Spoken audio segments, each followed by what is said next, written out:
অবশেষে সুদীপাকে বিয়ে করে পরমার মুখোমুখি এসে দাঁড়ালো আদিত্য। হ্যাঁ বন্ধুরা, আমরা এমনটাই দেখতে পাবো অনুরাগের ছোঁয়া ধারাবাহিকের আগামী পর্বগুলোতে। সন্ধ্যাবেলা দাদার বিয়েতে যেতে না চাইলেও অভ্রজিতের রিকোয়েস্ট ফেলতে পারে না আদিত্য। অভ্রজিৎকে কথা দেয় সে যাবে তার দাদার বিয়েতে। তবে আদিত্যরও খুব খারাপ লাগে, পরমাকে তো সে ভালোবেসেছিল। অন্যদিকে পরমাও কোণের সাজে সেজে ফেলে। পরমাকে ছাদনাতলায় নিয়ে যাওয়া হয়, বিয়ের তোড়জোড় শুরু হয়ে যায়। অপরদিকে দেখা যায় বাবাকে খুঁজতে ওই ডেরায় চলে যায় সুদীপা, এবং সুদীপাকে দেখতে পেয়ে সুদীপাকে বন্দি করে ফেলে ওই সুন্দর। সব বিয়ের ব্যবস্থাই করে ফেলে সে, জোর করে ব্ল্যাকমেইল করে সুদীপাকে বিয়ে করার জন্য উঠে পড়ে লাগে ওই সুন্দর। বাবাকে বাঁচানোর জন্য কোনো উপায় না পেয়ে সুদীপা ছাদনাতলায় বসে পড়ে। অন্যদিকে দেখা যায় যে থানা থেকে ফোন পায় আদিত্য এবং বুঝতে পারে যে হিমাদ্রি বাবু আর সুদীপা দুজনকে সুন্দর ডেরায় বন্দি করে রেখেছে। সুদীপার যে ভয়ঙ্কর বিপদ তা বুঝতে পেরে ছুটতে যায় নবীনপুর গ্রামে আদিত্য, এবং আদিত্য ওই ডেরায় ঢুকে সুদীপাকে ওদের কবল থেকে বাঁচায়।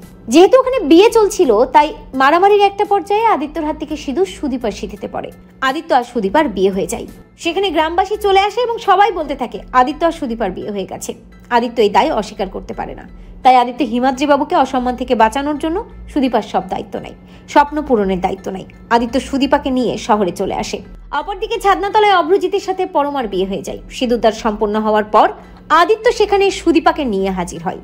আদিত্যর পাশে নতুন বউকে দেখে চমকে যায় পরমা, চমকে যায় গায়ত্রী চৌধুরীও। তো বন্ধুরা, তোমরা এটা চাও তো যে এভাবেই যেন আদিত্য সুদীপাকে নিয়ে পরমার সামনে হাজির হয়? কমেন্ট করে জানাতে ভুলো না।